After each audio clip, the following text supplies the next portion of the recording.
बहुत ही interesting topic, static friction.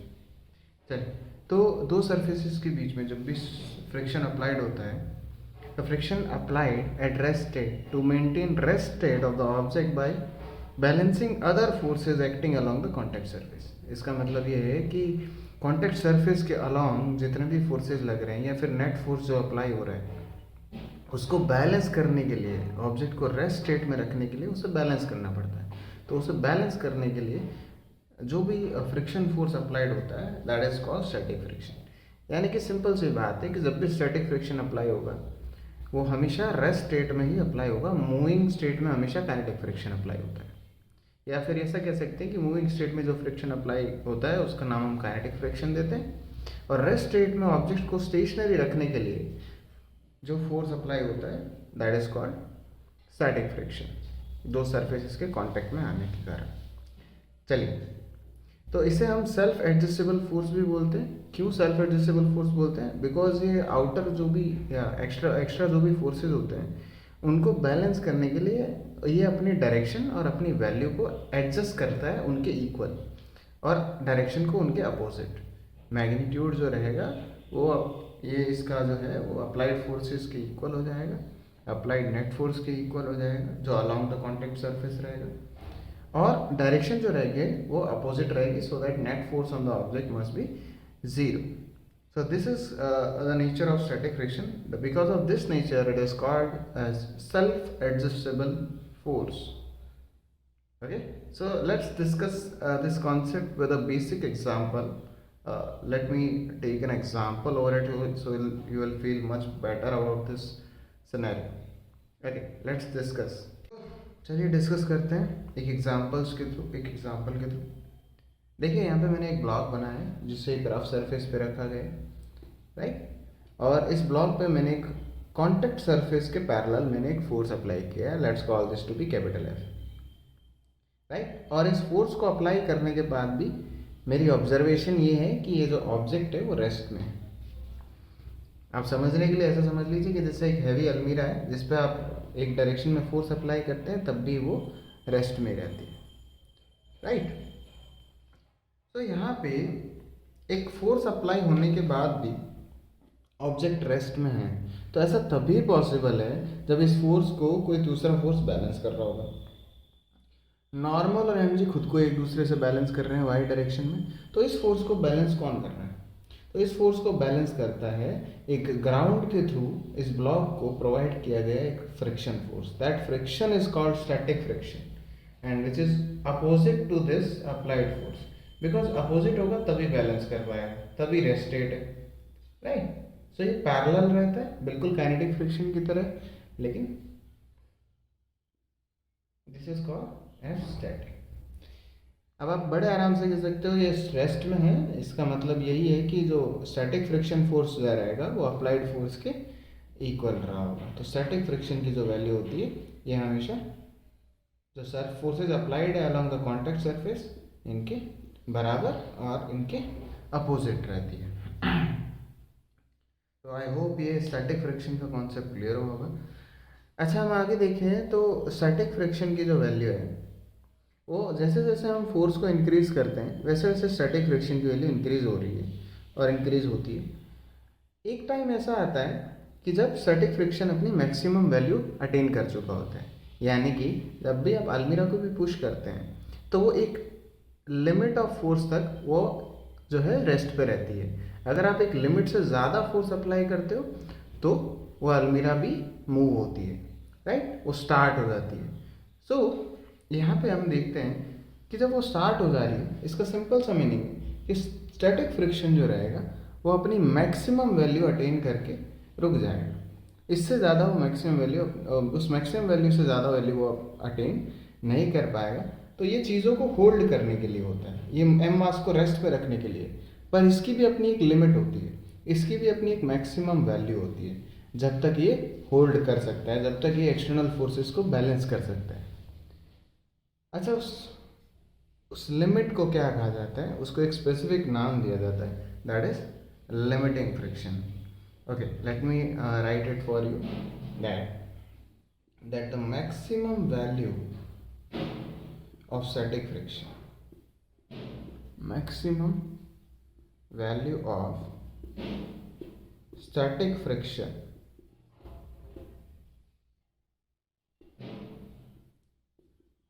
is called limiting friction. इसे हम FL के नाम से भी जानते हैं, राइट, FL. अच्छा हाँ, लेकिन लिमिटिंग फ्रिक्शन की वैल्यू जो है ये ज़रूर नॉर्मल पर डिपेंड करती है. स्टैटिक फ्रिक्शन तो नॉर्मल पर डिपेंड नहीं करता, स्टैटिक फ्रिक्शन तो अप्लाइड फोर्सेस पर डिपेंड करता है, लेकिन स्टैटिक फ्रिक्शन मैक्सिमम कितना वैल्यू अटेन कर सकता है ये जो है ये नॉर्मल पर डिपेंड करती है. तो अगर मैं यहाँ पे लॉ लिखूँ इसके लिए, तो स्टैटिक फ्रिक्शन की मैक्सिमम वैल्यू के लिए जो लॉ होता है that is static frictions maximum value is equals to mu statics times normal reaction force or normal force, you can say directly. So this is a basic law for the limiting value or the limiting friction, you can say, or the static friction maximum is equals to mu s, that is a coefficient of static friction times the normal reaction force. So let me clear it about I'm going to write it here. Coefficient of static friction. Okay, so this is the maximum limit up to which the static friction can have value. From 0 to this much of value a static friction can have.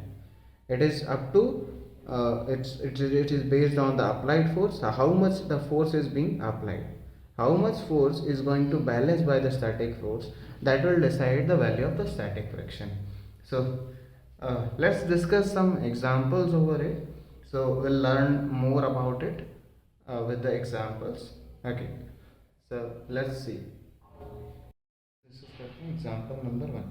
चलिए यहाँ पे मुझे given है कि एक rough surface पे एक block रखा गया है 5 kg का, इस पे एक अप्लाइड फोर्स है F. इस फोर्स की जो वैल्यू रहेगी वो अलग अलग वैल्यूज़ के लिए कुछ चीज़ें कैलकुलेट करनी है हमें. ये फोर्स की वैल्यू 0 न्यूटन लेके ये दोनों क्वेश्चन सॉल्व करने, 2 न्यूटन लेके भी इन दोनों क्वेश्चन का आंसर देना, 10 न्यूटन 20 और 30 न्यूटन लेके भी इन क्वेश्चंस का अपन को आंसर करना.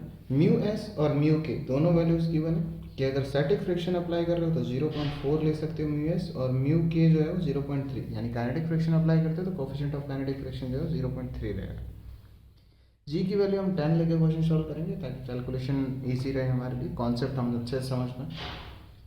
चलिए तो फाइंड क्या करना है, इन सारे फोर्सेस को इंडिविजुअली बारी बारी अप्लाई करके हमें हर बार यही फाइंड करना है कि type and the magnitude of friction between the block and the ground. तो ग्राउंड और ब्लॉक के बीच में जो फ्रिक्शन है वो कौन सा फ्रिक्शन होगा, स्टैटिक फ्रिक्शन की काइनेटिक फ्रिक्शन, और जो भी फ्रिक्शन रहेगा तो उसका मैग्नीट्यूड, उसकी कितने अमाउंट का फोर्स वो रहेगा वो हमें बतानी है, उसकी वैल्यू बतानी है. चलिए second question, acceleration of the block, यानी फ्रिक्शन बताने के बाद उसी फोर्स को अप्लाई करते हुए एक्सेलरेशन भी बताना है कि ब्लॉक का एक्सेलरेशन कितना रहेगा. रेस्ट पे है तो 0 लिख सकते हो, और अगर कुछ वैल्यू है तो वो आप कैलकुलेट कर सकते हो बड़े आराम से. चलिए इसका सोल्यूशन डिस्कस करते हैं, उससे पहले आप वीडियो पोस्ट करके ज़रूर एक बार ट्राई कीजिए.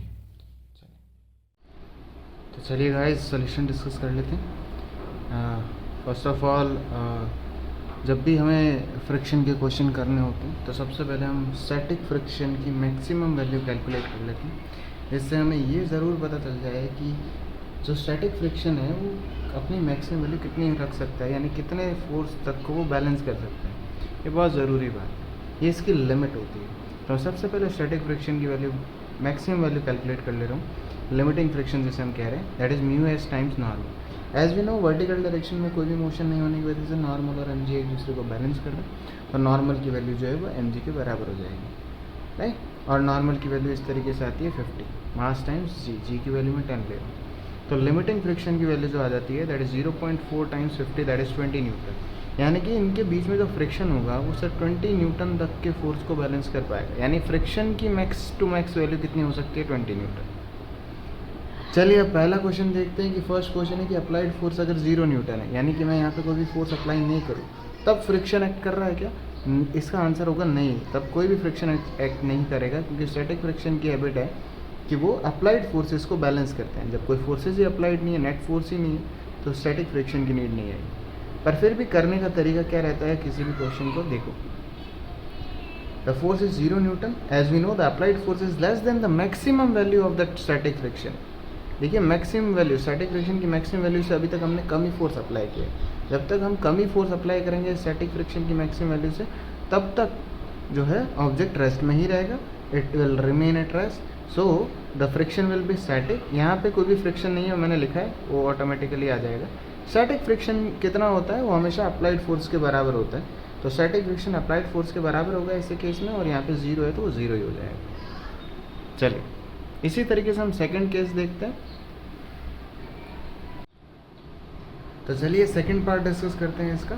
F इक्वल्स टू 2 न्यूटन, यानी कि अगर हमें अप्लाइड फोर्स 2 न्यूटन अप्लाई किया है, तो यहाँ पे फिर से देखिए कि स्टैटिक फ्रिक्शन के इसका अपोज कर सकता है बड़े आराम से, क्योंकि स्टैटिक फ्रिक्शन 20 न्यूटन तक इंक्रीज कर सकता है अपने। तो यहाँ पे फिर से जो अप्लाइड फोर्स है वो मैक्सिमम वैल्यू से कम है, इसका मतलब जो है वो ऑब्जेक्ट जो है वो रेस्ट में ही रहेगा, यानी एक्सेलरेशन 0 हो गया फिर से।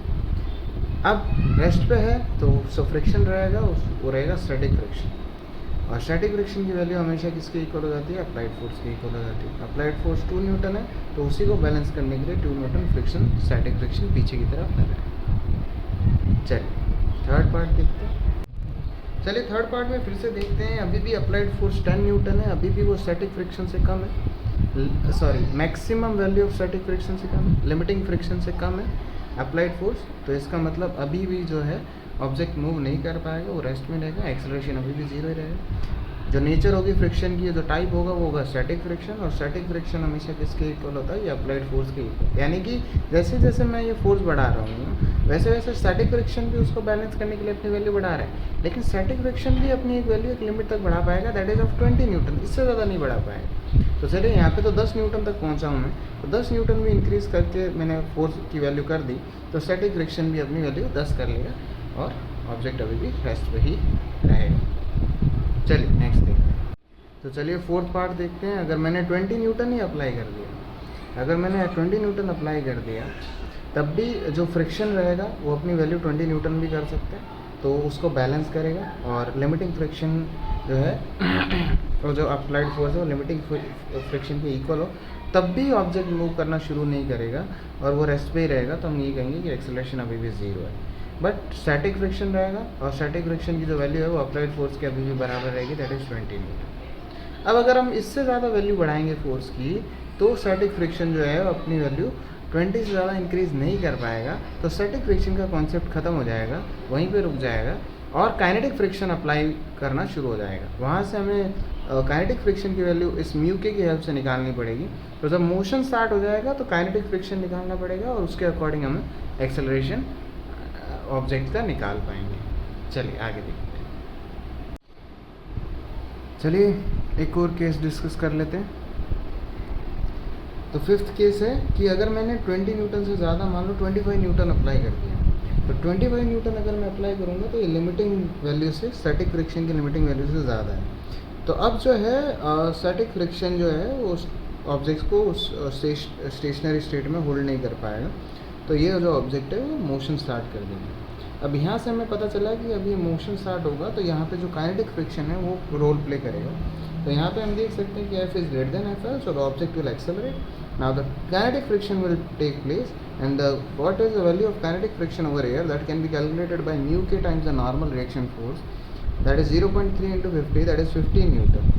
तो काइनेटिक फ्रिक्शन की वैल्यू है 15 न्यूटन, तो अभी एक्सेलरेट करेगा ही, तो 25 न्यूटन इस डायरेक्शन में है, 15 न्यूटन इस तरफ पीछे काइनेटिक फ्रिक्शन अप्लाई हो रहा होगा जो उसका मोशन का अपोज कर रहा होगा, और एक्सेलरेशन जो हो रहा है ऑब्जेक्ट का वो मैंने मान लिया ए जो हमें कैलकुलेट करना है। तो simply net force equals to mass into acceleration equation apply करके हम ये कर सकते हैं। नेट फोर्स जो रहेगा वो 25 माइनस 15 रहेगा, सॉरी 10 रहेगा, 25 माइनस 15 इज 10, और mass is 5, and acceleration is a I need to calculate, which will be in the direction of the bigger force.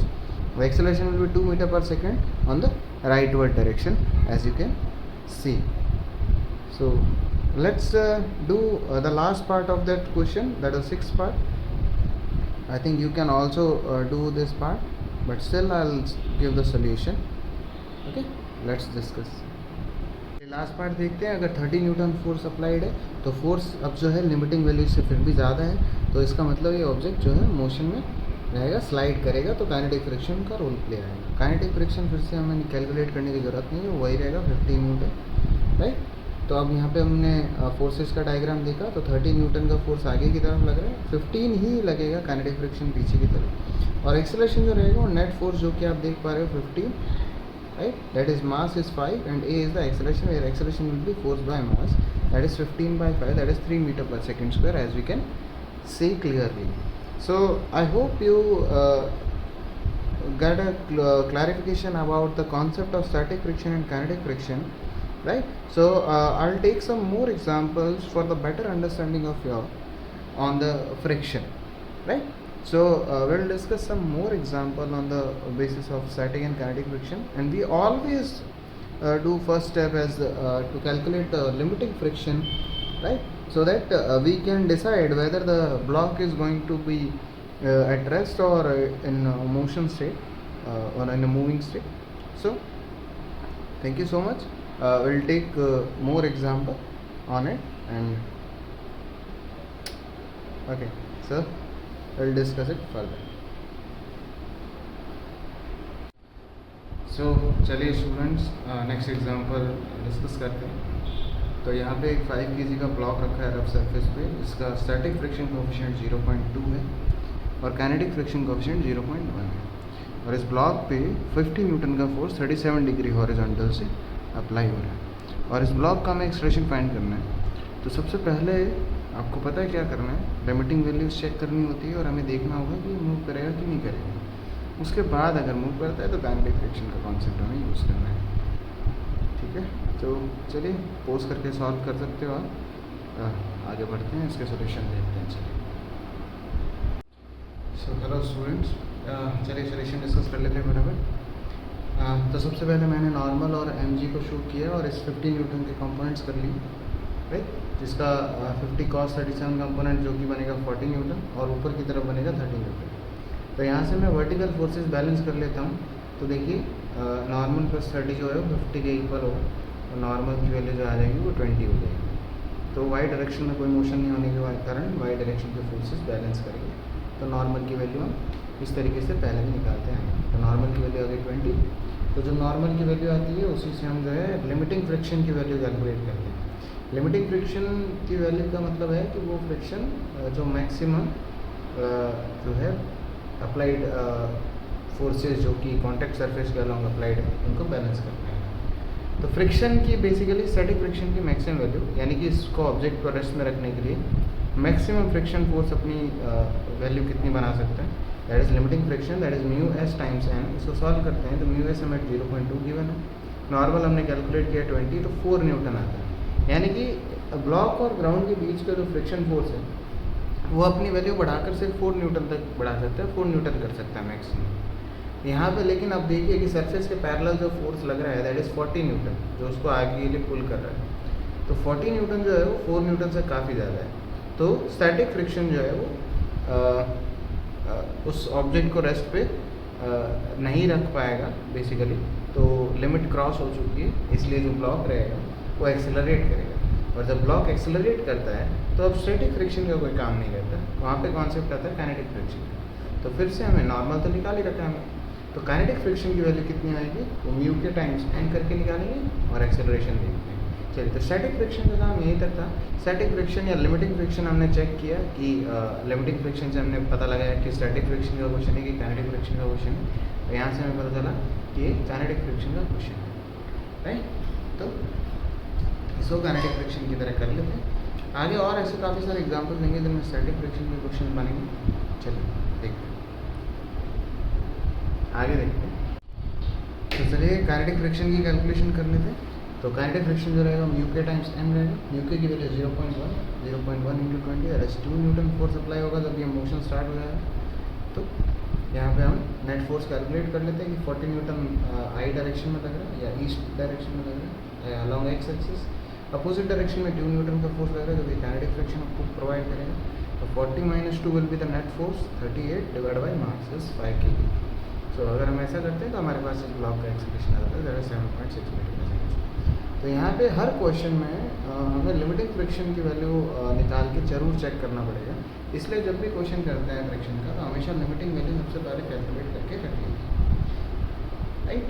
सो चलिए कुछ और एग्जांपल्स देखते हैं जिससे आपको और अच्छे से समझ आएगा। चलिए तो चलिए स्टूडेंट एक और क्वेश्चन देखते हैं। एग्जाम्पल नंबर 3, इसमें मैंने इंक्लाइन पे एक फिक्स इंक्लाइन प्लेन है, रफ इंक्लाइन प्लेन, हॉरिजॉन्टल से 53 डिग्री एंगल पे 5 kg का ब्लॉक मैंने इसके ऊपर रखा है, राइट। स्टैटिक फ्रिक्शन कोएफिशिएंट और काइनेटिक फ्रिक्शन कोएफिशिएंट की वैल्यू दी है मैंने 0.5 और 0.4। ये 5 kg का ब्लॉक है, इस पर मुझे F फोर्स अप्लाई करना है, ये डाउनवर्ड स्लाइड ना करे, इसके लिए मुझे मिनिमम फोर्स अप्लाई करना है। वो मिनिमम फोर्स की वैल्यू मैंने क्वेश्चन में पूछी है। Find the minimum force required so that block does not slide downward. So ये वो इस डायरेक्शन में फोर्स रहेगा along the incline. Minimum force I should say F, minimum force F, और ये आप कह सकते हैं कि इस F फोर्स की मिनिमम वैल्यू आपको कैलकुलेट करनी है। इन शॉर्ट, और यू कैन से F minimum you need to calculate, right, so that block doesn't slide। Force की जो डायरेक्शन है वो अलॉन्ग द इंक्लाइन। क्वेश्चन का एक्सप्लेनेशन मैंने कर दिया आपके लिए, तो चलिए आप सॉल्व कीजिए और सिमिलर टाइप ऑफ क्वेश्चन अपन एक और करेंगे। चलिए इसको देखते हैं। तो चलिए सोल्यूशन डिस्कस करते हैं इसका। तो मैंने फ्री बॉडी डायग्राम बनाया है, mg डाउनवर्ड 5g लग रहा है, इसके मैंने कंपोनेंट्स कर ली और normal reaction force perpendicular to the surface मैंने अप्लाई किया। mg के मैंने जब कंपोनेंट किए तो 50 है, g की वैल्यू मैं 10 ले रहा हूँ कैलकुलेशन ईजी करने के लिए। तो 50 cos 53, क्योंकि इंक्लाइन का एंगल 53 है तो ये एंगल 53 होगा, और परपेंडिकुलर कंपोनेंट cos 53 है। cos 53 की वैल्यू 3/5 के अकॉर्डिंग जब सॉल्व करते हैं तो आंसर आता है 13, यानी 50 का 53 डिग्री के साथ जो कंपोनेंट रहेगा वो 30 न्यूटन का आएगा, और जो parallel to the incline plane होगा व्हाट इज 50 sin 53 वो आएगा 40 न्यूटन, राइट। तो इस तरीके से हमने mg को ब्रेक कर दिया।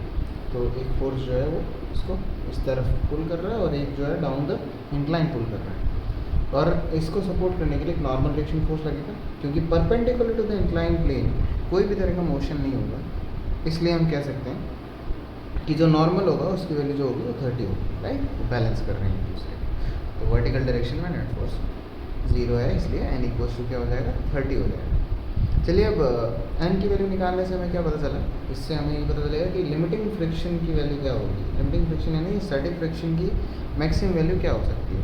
तो μh टाइम्स n करा तो हमने निकाला 0.5 × 30 करके, दैट इज 50 न्यूटन, यानी कि स्टैटिक फ्रिक्शन तो 15 न्यूटन तक ही अपोज कर पाएगा, यानी स्टैटिक फ्रिक्शन अपनी मैक्सिमम वैल्यू इंक्रीज करके 50 न्यूटन कर सकते हैं। लेकिन आप देखिए कि अलॉन्ग द इंक्लाइन जो फोर्स पुल आ रहा है वो 40 न्यूटन का आ रहा है, और ये सिर्फ 15 ही प्रोवाइड कर पा रहा है, तो मोशन हो जाएगा। तो इसलिए यहाँ पे पूछा गया कि एक F फोर्स जो है वो मिनिमम कितना लगाया जाए। मिनिमम से मिनिमम मुझे F फोर्स अप्लाई करना है अलॉन्ग द इंक्लाइन प्लेन ऊपर की तरफ। या हो सकता है ये डायरेक्शन भी नहीं दे, ये भी आपको खुद से दिमाग लगाना हो तब भी पॉसिबल है। क्वेश्चन में अगर डायरेक्शन नहीं भी गिवन है तो हम बोलेंगे कि ऊपर की तरफ हमें फोर्स लगाना पड़ेगा, राइट, क्योंकि फ्रिक्शन तो 15 तक सपोर्ट कर पाएगा। तो हमें F मिनिमम फोर्स को कितना लगाना पड़ेगा, और तो ब्लॉक जो है वो स्लाइड ना करेंगे इसे। तो चलिए अपन ये बाद में लगाते हैं। अब पहले अपन ये समझते हैं कि 40 जो है वो डाउनवर्ड पुल कर रहा है इसको अलॉन्ग द इंक्लाइन, राइट, और कुछ स्टैटिक फ्रिक्शन, और ये फोर्स मैंने F ऊपर की तरफ लगाया। तो अगर मैं इसकी इक्वेशन भी बनाऊँ तो F + Fs इक्वल्स टू, इन दोनों का सम इक्वल्स टू 40 होना चाहिए, क्योंकि रेस्ट में रखना है। F इक्वल्स टू क्या हो जाएगा 40 - Fs। अब यहाँ से भी आप देख सकते हो कि इस F की मिनिमम वैल्यू अगर कैलकुलेट करनी है तो इस स्टैटिक फ्रिक्शन की मैक्सिमम वैल्यू होनी चाहिए अकॉर्डिंग टू द इक्वेशन। आप देखिए कि माइनस अगर मैं जितना ज़्यादा करूँगा उतना ही कम रिजल्ट आएगा। तो यहाँ से इक्वेशन से भी पता चल रहा है कि स्टैटिक फ्रिक्शन की मैक्सिमम वैल्यू अप्लाई करेंगे तभी हमें जो है मिनिमम फोर्स अप्लाई करना पड़ेगा। यानी कि इस F मिनिमम की वैल्यू अगर कैलकुलेट करनी है तो यहाँ पे स्टैटिक फ्रिक्शन अपनी मैक्सिमम वैल्यू अप्लाई कर देगा, और जो बचा हुआ बैलेंस करने वाला फोर्स है वो मिनिमम के थ्रू हम प्रोवाइड कर देंगे, और वही F मिनिमम होगा, राइट। तो चलिए, तो यहाँ पे हम कह सकते हैं for F to be minimum Fs should be maximum, और Fs की मैक्सिमम वैल्यू क्या होती है वो लिमिटिंग वैल्यू होती है। यानी कि 40 लग रहा है, 15 इसने प्रोवाइड कर दिया, बाकी जो है हम अप्लाई करके फोर्स जो अप्लाई है वो करके वो बैलेंस कर देंगे इसको ब्लॉक को, तो मिनिमम फोर्स कितना आएगा, मैं कहूँगा 40, ये है 40 न्यूटन इस तरफ है, 15 न्यूटन जो है ऊपर की तरफ है, तो बचा हुआ 25 न्यूटन जो होगा वो एफ मिनिमम के थ्रू प्रोवाइड हो जाएगा। तो आई होप ये क्वेश्चन आपको समझ आया होगा अच्छे से। चलिए, बहुत इंटरेस्टिंग क्वेश्चन है। एक और क्वेश्चन देखते हैं। चलिए, तो चलिए एक और क्वेश्चन देखते हैं। Similar question again 5 kg block जो है रफ इंक्लाइन सरफेस पे रखा है, दैट इज 53 डिग्री एंगल पे जो हॉरिजॉन्टल से बना रहा है। अब यहाँ पे मैंने क्या करा है, यहाँ पे मैंने इस बार फिर एफ फोर्स लगाया, पर इस बार जो एफ फोर्स है वो मुझे इसको ऊपर मूव करने के लिए लगाना। तो वो एफ की मिनिमम वैल्यू बताओ कि मिनिमम मुझे कितना फोर्स अप्लाई करना पड़ेगा अगर मुझे इस ब्लॉक को ऊपर की तरफ स्लाइड करवाना शुरू करवाना है। तो मिनिमम फोर्स हमें बताना है, so that minimum value of F two move the block up along the incline. तो ये इंक्लाइन के अलॉन्ग ऊपर की तरफ स्लाइड करना शुरू करे, उसके लिए जो है मिनिमम फोर्स मुझे कितना अप्लाई करना पड़ेगा अलॉन्ग द इंक्लाइन, राइट। चलिए आप सॉल्व कीजिए, फिर इसका सोल्यूशन देखते हैं। एग्जाम्पल नंबर 4 है, राइट। ये लीजिए, तो चलिए इसका सोल्यूशन देख लेते हैं फटाफट। तो देखिए यहाँ पे 40 अगेन मैं 5G mg के जो है दो कंपोनेंट कर रहा हूँ। एक जो रहेगा 30 रहेगा पिछले वाले क्वेश्चन की तरह, और अलॉन्ग द इंक्लाइन जो रहेगा वो 40 रहेगा, राइट। और मैंने नॉर्मल रिएक्शन फोर्स अप्लाई किया क्योंकि परपेंडिकुलर डायरेक्शन में इंक्लाइन के परपेंडिकुलर डायरेक्शन में कोई भी मोशन नहीं है, हम देख सकते हैं। तो फोर्सेस जो है वो बैलेंस करना, नॉर्मल की वैल्यू जो होगी वो 30 होगी। सबसे पहले हमने ये कैलकुलेट कर लिया। अच्छा, इससे लिमिटिंग फ्रिक्शन जो बनेगा वो कितना होगा, वो भी हमने कैलकुलेट कर लिया कि लिमिटिंग फ्रिक्शन की वैल्यू जो है वो μs into N, that is 0.5 into 30, that is 15। अब यहाँ पे बात आती है कि आपको ब्लॉक को ऊपर की तरफ मूव करवाना है। तो आप जब एफ फोर्स इंक्रीज करना शुरू करेंगे तो सबसे पहले तो आपको जो है 40 न्यूटन तो मिनिमम अप्लाई करना ही पड़ेगा, राइट। 40 न्यूटन आप अप्लाई कर दोगे तो इससे ये फोर्स बैलेंस हो जाएगा। लेकिन आप देखिए उसके बाद आप 40 से जब इंक्रीज करोगे तो स्टैटिक फ्रिक्शन का अपोजिशन और आना शुरू हो जाएगा। स्टैटिक फ्रिक्शन इसको क्या करेगा, पीछे की तरफ अप्लाई होना शुरू हो जाएगा। तो स्टैटिक फ्रिक्शन भी अप्लाई होता रहेगा। कब तक अप्लाई होगा, जब तक स्टैटिक फ्रिक्शन अपनी मिनिमम वैल्यू तक नहीं पहुंच जाता। जब तक स्टैटिक फ्रिक्शन अप्लाई हो रहा है तब तक ऑब्जेक्ट ऊपर की तरफ मूव करना शुरू नहीं कर सकता।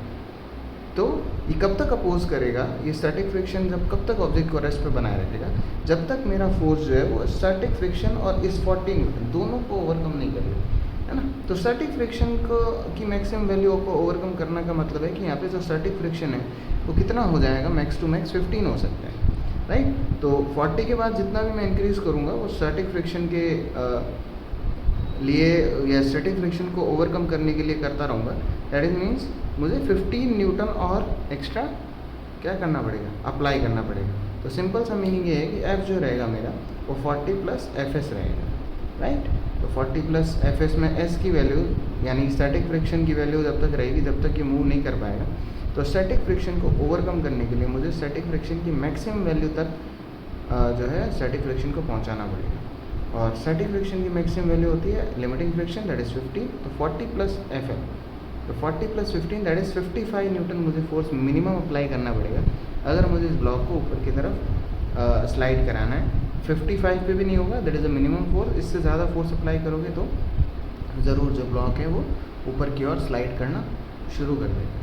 मैं एक और बार रिपीट कर देता हूँ कि इस फोर्स को 40 न्यूटन को तो बैलेंस कर देगा नो डाउट, पर आपको ऊपर की तरफ मूव करवाना है, उसके लिए मिनिमम फोर्स चाहिए। तो ऊपर की तरफ मूव कराना है तो 40 से जब आप 41 करोगे 41 न्यूटन करोगे तब भी जो स्टैटिक फ्रिक्शन है वो मूव नहीं करने देगा, वो पीछे की तरफ अप्लाई हो जाएगा क्योंकि स्लाइडिंग की टेंडेंसी आगे। तो इस 5 kg ब्लॉक पे इंक्लाइन जो है पीछे की तरफ एक रेजिस्टेंस ऑफर कर देगा as a friction force, static friction. तो जैसे हमने 41 अप्लाई किया तो 40 तो इसको बैलेंस कर रहा है और 1 न्यूटन कौन बैलेंस कर रहा है, आपका स्टैटिक फ्रिक्शन बैलेंस कर दे रहा है। और स्टैटिक फ्रिक्शन कब तक बैलेंस करेगा, तब तक वो अपनी मैक्सिमम वैल्यू अटेन नहीं कर लेता, तब तक वो भी बैलेंस करेगा, राइट। अब मान लो आपने 50 न्यूटन करा तो 50 न्यूटन किया तो 40 तो इसका बैलेंस हो गया, तो नेट फोर्स बचा ऊपर की तरफ 10। लेकिन फ्रिक्शन आपको अभी भी नहीं जाने देगा। फ्रिक्शन कहेगा कि सर मैं तो खुद 15 हो सकता हूँ, तो 10 न्यूटन तो मैं आराम से अप्लाई कर सकता हूँ, तो 10 न्यूटन का रेजिस्टेंस ऑफर हो जाएगा पीछे की तरफ फ्रिक्शन की वैल्यू। तो यहाँ पे देखो फ्रिक्शन की वैल्यू जैसे जैसे एफ की वैल्यू इंक्रीज़ कर रहा हूँ वैसे वैसे फ्रिक्शन की वैल्यू इंक्रीज़ होगी, देख पा रहे हैं राइट। तो अगर मैं 40 न्यूटन के बाद अगर इसको मैं और इंक्रीज़ करता हूँ तो क्या होगा, फ्रिक्शन की वैल्यू इंक्रीज़ होगी कंटिन्यूसली। कब तक इंक्रीज़ होगी, जब तक 15 नहीं हो जाता, और उसके बाद जब मैं और इंक्रीज़ करूँगा फोर्स तब ब्लॉक जो है ऊपर की डायरेक्शन में मूवमेंट स्टार्ट करेगा। तो बहुत अच्छा कॉन्सेप्ट था। डायरेक्शन का ध्यान रखें, आपको ऊपर की तरफ मूव करना तो स्टैटिक फ्रिक्शन का अपोजिशन पीछे की तरफ रहेगा, उसको ओवरकम करना ज़रूरी है राइट। तो चलिए नेक्स्ट एग्जाम्पल देखते हैं। तो चलिए स्टूडेंट एक और एग्जांपल देखते हैं 5, क्वेश्चन एग्जांपल नंबर 5। देखिए इसमें मैंने एक ब्लॉक बना रखा है 5 kg का, उसको मैंने एक रोप से कनेक्ट कर रखा है, एक फिक्स कर दिया है यहाँ पे कुछ, यहाँ पे एक फिक्स वॉल समझ लीजिए जहाँ से मैंने एक रोप को कनेक्ट करा है, इस ब्लॉक को बांध दिया इस रोप से, और इस रोप का दूसरा एंड जो है यहाँ पे फिक्स एंड से फिक्स है। नीचे ग्राउंड है, रफ सरफेस है, इसका स्टैटिक फ्रिक्शन कोएफिशिएंट 0.5, काइनेटिक 0.4, हालांकि काइनेटिक का पर्पज़ नहीं रहेगा, सिर्फ वैल्यू दी गई है। तो मैंने एफ फोर्स यहाँ पे अप्लाई किया, यहाँ समझना इस ब्लॉक को जब मैंने रोप से कनेक्ट किया तो रोप जो है वो टाइट नहीं है, बस जस्ट कनेक्टेड है राइट। आप ऐसा कह सकते हो कि इस जब ये फोर्स नहीं लग रहा है तब तक रोप में टेंशन जो है वो ज़ीरो है राइट। आप ऐसा कह सकते हो। स्लाइटली स्लैग बोला मैंने, इसका मतलब ये भी नहीं कि स्लैग है, स्लाइटली स्लैग मतलब आप ये समझिए कि इनिशियली टेंशन जो है वो ज़ीरो है। और चलिए आगे देखते हैं। और टाइट होने के लिए मोशन की ज़रूरत नहीं है, आप ऐसे समझ सकते हैं। एक आइडियल रोप मैंने बनाई है राइट, मैंने एफ फोर्स अप्लाई किया है, तो मुझे पता करना है कि what will be the tension in the rope, इस रोप में टेंशन कितनी होगी और फ्रिक्शन फोर्स कितना होगा इस ब्लॉक और ग्राउंड के बीच में राइट। तो इसमें दो कंडीशन है, अगर मैंने अप्लाइड फोर्स 20 न्यूटन रखा है तब क्या होगा, और अप्लाइड फोर्स जो है 30 न्यूटन रखा है तब क्या होगा। चलिए तब टेंशन क्या होगी और फ्रिक्शन क्या होगा राइट। चलिए इसको डिस्कस करते हैं, पोज करके आप एक बार ट्राई करिए। चलिए स्टूडेंट तो सोल्यूशन डिस्कस करते हैं। यहाँ मैंने फ्री बॉडी डायग्राम बनाया, नॉर्मल डायरेक्शन फोर्स ऊपर की तरफ शो किए और एंटी डाउनवर्ड शो किए। वर्टिकल डायरेक्शन में कोई मोशन नहीं होने की वजह से नॉर्मल जो है वो 15 न्यूटन रेट को बैलेंस करेगा राइट। तो चलिए अब आगे हॉरिजॉन्टल फोर्सेस की बात करते हैं, यहाँ लिमिटिंग फ्रिक्शन की वैल्यू की बात करते हैं। तो फ्रिक्शन की जो लिमिटिंग वैल्यू होगी, या फिर कह लीजिए लिमिटिंग फ्रिक्शन जो होगा that is mu S times M. तो म्यू एस हमारी वैल्यू 0.5 है, नॉर्मल रिएक्शन फोर्स जो है 50 है, इसको हम सॉल्व करते हैं तो 25 न्यूटन आ रहा है। यानी स्टैटिक फ्रिक्शन जो है वो मैक्सिमम कितने फोर्स का अपोज कर पाएगा, 25 न्यूटन तक का अपोज कर पाएगा। तो आप यहाँ पे समझिए कि जो अप्लाइड फोर्स है वही 20 है राइट, और फ्रिक्शन मैक्सिमम कितना हो सकता है 25 तक होल्ड कर सकता है। तो फ्रिक्शन से कम अप्लाइड है राइट, फ्रिक्शन की मैक्सिमम वैल्यू यानी लिमिटिंग फ्रिक्शन से कम फोर्स अप्लाइड है, तो इस केस में क्या होगा, so it won't be able to overcome the static friction. तो ये जो है स्टैटिक फ्रिक्शन की मैक्सिमम वैल्यू को ओवरकम नहीं कर पाएगा है ना, ये स्टैटिक फ्रिक्शन को भी पूरी तरीके से ओवरकम नहीं कर पाएगा राइट, और स्टैटिक फ्रिक्शन एक्ट करता रहेगा राइट। और इस चक्कर में क्या होगा कि रोप जो है वो टाइट भी नहीं होगी, रोप वॉन्ट गेट टाइट, क्योंकि फ्रिक्शन को ओवरकम करने के बाद उसकी टाइटनेस इंक्रीज होगी, इनिशियली उसकी टाइटनेस 0 है, तो अभी फ्रिक्शन को ही ओवरकम नहीं कर पा रहा है तो रोप टाइट ही नहीं होगी, तो टेंशन तो 0 हो जाएगा। अच्छा रही बात स्टैटिक फ्रिक्शन की, तो स्टैटिक फ्रिक्शन जब तक अप्लाइड फोर्स लिमिटिंग फ्रिक्शन से कम होता है तब तक स्टैटिक फ्रिक्शन अप्लाइड फोर्स के इक्वल होता है, ये हमने कॉन्सेप्चुअली पढ़ रहा है। तो जो स्टैटिक फ्रिक्शन की वैल्यू होती है रेस्ट कंडीशन में वो अप्लाइड फोर्स की इक्वल ही हो जाएगी, जो हॉरिजॉन्टल जो कॉन्टैक्ट सरफेसेस के पैरेलल जो अप्लाइड फोर्सेज है नेट फोर्स दैट इज 20, तो स्टैटिक फ्रिक्शन की अपनी वैल्यू 20 कर लेंगे और टेंशन को रोल प्ले करने की कोई ज़रूरत नहीं पड़ेगी। तो चलिए सेकंड केस ज़रूर देखते हैं जिसमें जो फोर्स गिवन है वो इस बार स्टैटिक फ्रिक्शन की मैक्सिमम वैल्यू से भी ज़्यादा है, तो इस बार ज़रूर टेंशन को देखने का ज़रूरत पड़ेगा। चलिए नेक्स्ट पार्ट डिस्कस करते हैं। तो चलिए इसका सोल्यूशन भी डिस्कस कर लेते हैं। एक चीज़ ध्यान रखिएगा, यहाँ पे मेरा एफ स्टैटिक वर्ब मैंने लिखा था, वहाँ पे एफ एल लिख लीजिए क्योंकि लिमिटिंग फ्रिक्शन से ज़्यादा होनी चाहिए। मैंने करेक्ट करा है। चलिए शुरू करते हैं। 30 न्यूटन जो है मैंने अगर अप्लाई किया तो ये स्टैटिक फ्रिक्शन की मैक्सिमम वैल्यू से भी ज़्यादा है, तो स्टैटिक फ्रिक्शन 30 न्यूटन को ओवरकम नहीं कर पाएगा, सिर्फ 25 न्यूटन को ही ओवरकम कर पाएगा। तो हमने यहाँ देखा कि जो कॉन्टैक्ट सरफेस के पैरेलल जो फोर्सेज है अप्लाइड फोर्स नेट फोर्स वो जो है स्टैटिक की फ्रिक्शन की मैक्सिमम वैल्यू यानी लिमिटिंग फ्रिक्शन से ज़्यादा है, और जब अप्लाइड फोर्स लिमिटिंग फ्रिक्शन से ज़्यादा होता है तो जो है मूवमेंट का कंडीशन आता है, पर यहाँ पे मोशन नहीं होगा क्योंकि रोप हमने अटैच कर रखी है।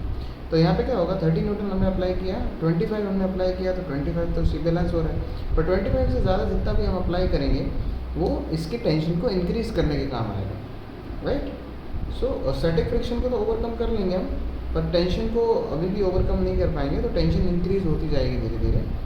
तो हम कहेंगे कि 30 न्यूटन और पीछे जो अपोजिशन रहेगा वो 25 न्यूटन स्टैटिक फ्रिक्शन का और टेंशन का रहेगा। तो tension plus 25 should be equal to 30 newton, right, and tension should be equal to 30 minus 25, that is 5 newton. यानी कि फ्रिक्शन को ओवरकम करने के बाद जितना भी एक्स्ट्रा फोर्स रहेगा, 30 है तो 5 एक्स्ट्रा फोर्स है, तो 5 का एक्स्ट्रा फोर्स जो है वो टेंशन को इंक्रीज़ करने में काम आ रहा है, यहाँ पे हम आराम से देख सकते हैं, राइट। सो एक और कॉन्सेप्चुअल क्वेश्चन, यहाँ पे मोशन की बात नहीं कर रहे हैं, स्टैटिक फ्रिक्शन की बातें कर रहे हैं, इसलिए काइनेटिक फ्रिक्शन का वैसे कोई रोल है। इस क्वेश्चन का पर्पस सिर्फ यही था कि आपको समझ आए कि स्टैटिक फ्रिक्शन अपनी मैक्सिमम वैल्यू गेन करके फिर जो है टेंशन फोर्स जो है रोल प्ले अपना स्टार्ट करता है और उतनी वैल्यूज़ को एडजस्ट करता है। अगर मैं 30 से ज़्यादा फोर्स भी लगाऊँ, 40 लगाऊंगा, तो 25 ही ओवरकम कर पाएगा स्टैटिक फ्रिक्शन, तो बचा हुआ 15 न्यूटन जो है वो टेंशन ओवरकम करेगी, तो 15 न्यूटन जो है वो टेंशन फोर्स होगा। अगर टेंशन फोर्स की भी अगर लिमिट है, मान लीजिए एक रोप की एक लिमिट है कि वो 15 न्यूटन ही टेंशन फोर्स तक सपोर्ट कर सकती है, और हमने कुछ ऐसा फोर्स लगाया जिससे टेंशन फोर्स 15 से ज़्यादा जा रही है, तो रोप ब्रेक हो जाएगी, और रोप ब्रेक होने के बाद क्या होगा, एक्सेलरेटेड मोशन स्टार्ट हो जाएगा। चलिए, आई होप ये क्वेश्चन बहुत अच्छे से समझ आया होगा आपको, और आपके जो स्टैटिक फ्रिक्शन या लिमिटिंग फ्रिक्शन के जो कॉन्सेप्ट हैं वो काफ़ी अच्छे से क्लियर हुआ होंगे। कुछ और अच्छे एग्जाम्पल्स देखेंगे जिसमें जो है आपको क्लियर होगा। अच्छा, इसमें फ्रिक्शन की वैल्यू क्या रहेगी, और इसमें फ्रिक्शन की वैल्यू जो रहेगी ब्लॉक और ग्राउंड के बीच में वो 25 है, इसलिए कि इसमें सिर्फ 20 थी, क्योंकि मोशन नहीं था, वो 20 न्यूटन ही अप्लाई था, तो उसको एडजस्ट कर लिया। यहाँ पे इसको मैक्सिमम वैल्यू अप्लाई करनी पड़ेगी, राइट, इसको भी फोर्स जो है ओवरकम करेगा, तो स्टैटिक फ्रिक्शन की जो वैल्यू होगी यहाँ पे वो 25 न्यूटन ही होगी, राइट। चलिए, सो स्टूडेंट्स स्टैटिक फ्रिक्शन पे नेक्स्ट एग्जाम्पल देखते हैं। चलिए, इसको मैं एक्सप्लेन कर देता हूँ क्वेश्चन को। ये मैंने एक टॉप व्यू बनाया है, एक जो ब्लॉक है वो ग्राउंड पे या टेबल पे रखा हुआ है, ऐसा समझ सकते हैं, एक रफ सरफेस पे रखा हुआ है, और ऊपर से देखने पे जो पिक्चर मुझे दिखाई दे रही है वो मैंने ड्रॉ की है। That's why I have written here top view. तो मैंने एक ब्लॉक का टॉप व्यू बनाया है जिसको टेबल पे मैंने रखा है, और ब्लॉक और टेबल के बीच में जो फ्रिक्शन कोफिशिएंट है, चाहे वो स्टैटिक हो चाहे काइनेटिक हो, वो आपको म्यू 0.5 ही लेना है, अगर सिर्फ म्यू लिख के दिया है आपको। मैं फिर एक बार रिपीट कर देता हूँ, अगर सिर्फ म्यू लिख के दिया है इक्वल टू 0.5, इसका मतलब ये है कि स्टैटिक फ्रिक्शन कोफिशिएंट और काइनेटिक फ्रिक्शन कोफिशिएंट दोनों की वैल्यू आपको 0.5 लेनी है, तो परेशान होने की ज़रूरत नहीं है, यहाँ पे दोनों अलग अलग नहीं है। और अगर मैंने दो फोर्सेज अप्लाई किए, हॉरिजॉन्टल फोर्स 40 न्यूटन और एक और हॉरिजॉन्टल फोर्स 40 न्यूटन, अब आप कहोगे सर हॉरिजॉन्टल कैसे दोनों, ये तो वर्टिकल है। अगेन हम रिपीटिंग, ये टॉप व्यू बनाया मैंने, ये ब्लॉक रखा हुआ है, इस पे 40 newton horizontal means parallel to the ground contact surface, और 40 न्यूटन इस तरफ parallel to the contact surface. तो इस तरीके से मैंने दो फोर्सेस अप्लाई किए हैं, दोनों ही जो है टेबल पे रखे हुए ऑब्जेक्ट को स्लाइड करवाने के लिए काम करेंगे। तो हमें चलो फाइंड करना है एक्सेलरेशन ऑफ द ब्लॉक। तो सबसे पहले जो है ब्लॉक जो है वो मोशन स्टार्ट करेगा या नहीं करेगा, ये हमें स्टैटिक फ्रिक्शन की मैक्सिमम वैल्यू से पता करना पड़ेगा कि जो नेट अप्लाइड फोर्स रहेगा वो स्टैटिक फ्रिक्शन की मैक्सिमम वैल्यू से ज़्यादा रहना चाहिए, यानी लिमिटिंग फ्रिक्शन को क्रॉस कर जाना चाहिए। लिमिटिंग फ्रिक्शन से ज़्यादा वैल्यू होगी तभी ये ब्लॉक मूव करेगा, अदरवाइज इसका एक्सेलरेशन 0 होगा, राइट। तो आई होप आपको मैंने हिंट दिया, तो एक बार ट्राई कीजिए, फिर इसका सोल्यूशन देखते हैं। चलिए, तो चलिए स्टूडेंट्स सोल्यूशन डिस्कस कर लेते हैं फटाफट। अगेन मैं कहूँगा, देखो टॉप व्यू मैंने बना रखा है, एक ब्लॉक है, 40 न्यूटन का फोर्स हॉरिजॉन्टल, 40 न्यूटन का फोर्स वो भी हॉरिजॉन्टल, एक कह सकते हैं ईस्ट डायरेक्शन में, एक साउथ डायरेक्शन, राइट। तो अगर हम कॉन्टैक्ट सरफेसेस के पैरेलल दो फोर्सेज हैं 40 और 40, तो नेट फोर्स अगर इनका बनाया जाए या नेट फोर्स इनका निकाला जाए, तो हम बनाएंगे एक रेक्टेंगल बनाएंगे। तो as we can see, this length is 40, this length is 40, तो जो डायगनल का लेंथ होगा वो होगा 40√2, और डायगनली इसके दोनों के रिजल्टेंट को शो करता है बाय पैरेललोग्राम लॉ। ये वेक्टर एडिशन बड़े आसानी से आपको आता होगा, ये मैं कंसीडर करके चलता हूँ। तो 40 न्यूटन और 40 न्यूटन दोनों 90 डिग्री पे अप्लाई हो रहे हैं, दोनों 90 डिग्री पे अप्लाई होने की वजह से जो रिजल्टेंट रहेगा वो 45 डिग्री पे रहेगा, क्योंकि फोर्सेज इक्वल है, और वो रहेगा square of this plus square of this का square root, right, that is 40√2। is under root a square plus b square will be the net force, right?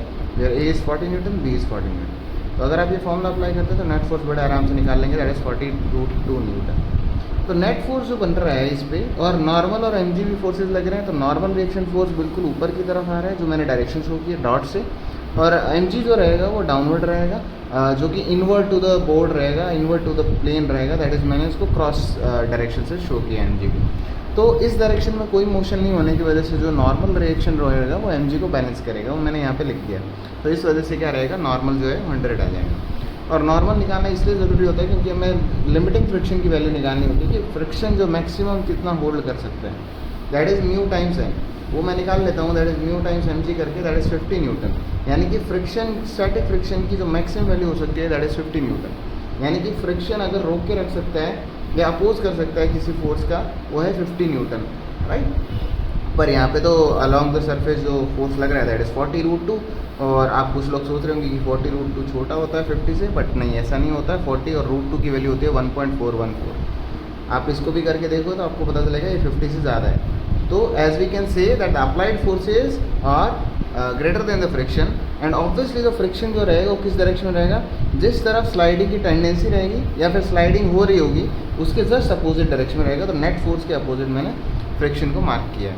और ये भी हॉरिजॉन्टल फोर्स ही है, friction force, parallel to the table top, right, parallel to the board, you can say whiteboard, right. So here we can say that the applied force is greater than the limiting value of the friction, so the block will slide definitely, and if the block will slide, it is going to slide in this direction, right, at the 45-degree angle, right. So its acceleration must be in this direction. So what is the net force in this direction? I would say 40√2 is pulling it and friction is opposing it. And what is the kinetic friction now? The kinetic friction will be the same as mu can. It will be same because mu are same. So the value of limiting friction and the kinetic friction will become same in that case, right? We don't need to find the kinetic friction on a different for the different calculations, right? So here we can say the net force is 40√2 minus the kinetic friction. I should recommend here that it will be the kinetic friction. So 40√2 minus the kinetic friction will be 50 definitely. So 40√2 minus 50 will be the net force divided by the mass, and that is a 10 kg. So that will be the net acceleration that I could say 4√2 minus 5 meter per second square. If you want to further solve it, this is the actual answer. If you want to calculate in the decimal or approximate answer, you can solve for the 4√2 also, and you can calculate it. So I hope static friction का जो concept है वो आपको काफ़ी clear हुआ होगा, right. अगर यही फोर्स जो अप्लाइड फोर्स जो है वो लिमिटिंग फोर्स से कम रहता तो ज़रूर ये जो है स्टैटिक फ्रिक्शन ही रहता, और उतना ही होता जितना अप्लाइड फोर्स है, राइट. चलिए तो आगे और इंटरेस्टिंग क्वेश्चंस करते हैं. चलिए स्टूडेंट्स एक और एग्जांपल देखते हैं. बहुत अच्छा एग्जांपल है, ध्यान से देखिए. एक ब्लॉक दे रखा है या एक ट्रॉली कह सकते हैं इसको, या एक कोई भी व्हीकल बोल सकते हो जो कि आगे की तरफ ट्रैवल कर रहा है. ये व्हील्स दे रखे हैं, राइट, और ये ग्राउंड पे आगे की तरफ मान लो एक्सेलरेट कर रहा है विद एक्सेलरेशन ए. तो इसका एक्सेलरेशन ही फाइंड करना है कि कितना एक्सेलरेशन से एक्सेलरेट करे जिससे कि इससे जुड़ा हुआ 10 kg का ब्लॉक जो है वो नीचे की तरफ फॉल ना करे. अगर नीचे की तरफ फॉल ना करे इसका मतलब इसके साथ साथ इसी पोजीशन पे चलता रहे, फॉलिंग इसका ना हो पाए.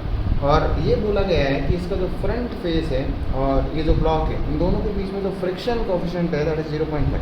अगेन मैंने कहा है mu is 0.5 means static friction coefficient भी 0.5 ही लेना है और काइनेटिक फ्रिक्शन कोएफिशिएंट भी आपको 0.5 ही लेना है, राइट.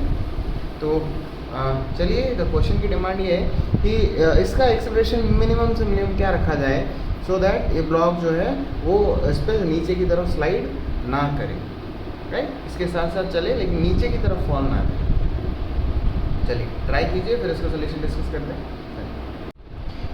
तो चलिए स्टूडेंट्स इसका सोल्यूशन डिस्कस करते हैं.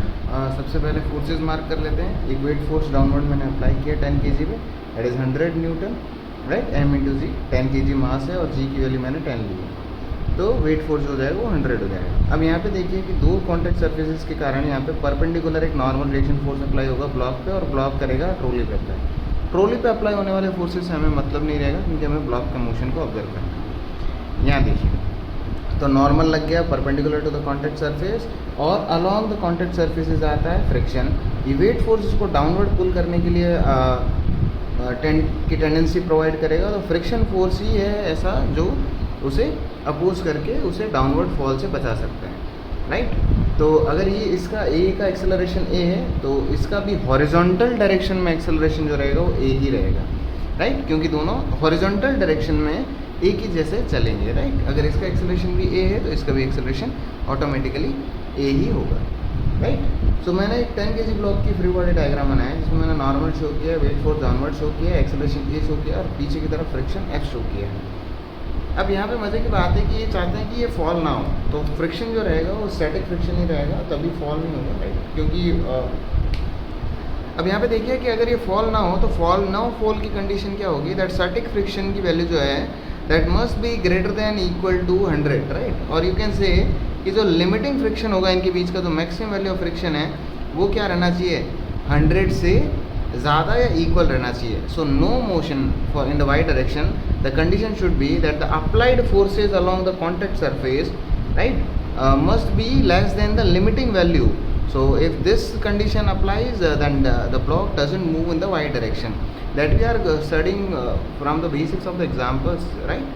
So here we can say the applied force along the contact surface ये रहा आपका, तो उसके पैरेलल जो अप्लाइड फोर्स है that is 100, this must be less than equal to the limiting value of the limiting friction और the maximum value of the static friction between the block of A and 10 kg block, right? So this condition must be followed, and the limiting friction, the value of limiting friction would be what? The static friction coefficient times n, mu s n, right? The formula is basically it is mu s n.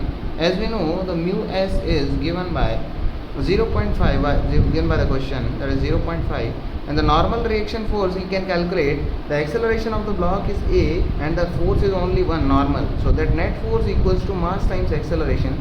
If we apply the equation, we can easily get the normal reaction equals to 10 a. So first of all, we can calculate the normal reaction equals to ma, f equals to ma, we just apply, and n equal to 10 a. This is the condition. We comes to the normal reaction force at n equal to 10 a, and with the help of this we calculate the limiting friction. The limiting friction would be mu Sn, that is mu is 0.5 and n is 10 a, so it will be 5 a. As you can see, as the acceleration increases, normal reaction force also increases. If the normal reaction force increases, the limiting value of the friction will also increase, right? So that's why he is asking the minimum acceleration.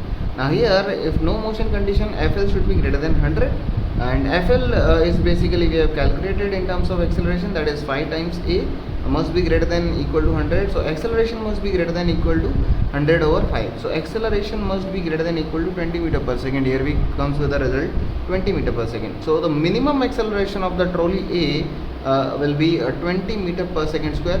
If trolley basically if move with a acceleration less than 20 meter per second square, the block is going to slide down because the normal reaction force is going to be less.